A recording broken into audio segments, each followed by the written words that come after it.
What's up everybody, Powerhouse WRX here, and today we're going to go over the installation of the rear strut bar for the 2015 WRX and STIs.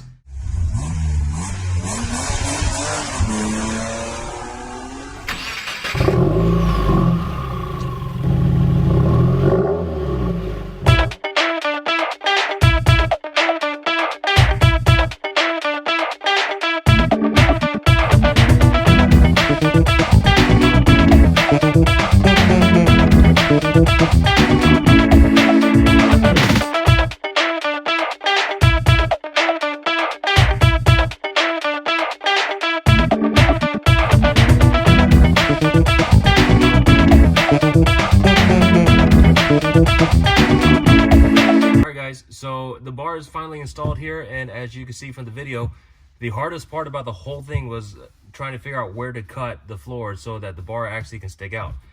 This part, the removable floor, actually slides right underneath the strut bar pretty easily, but it's really about the side brackets that you need to worry about to try to figure out where to cut so they can come out and connect together. So other than that, as you can see, the bar is installed. It's a beautiful product. It was a very quick and easy install. Now it's just a matter of putting all the trim pieces and all the pop clips back together, and that's it. So thanks for watching. Make sure you like, subscribe, follow, or do whatever else to get this out there for me. Thanks again. Peace.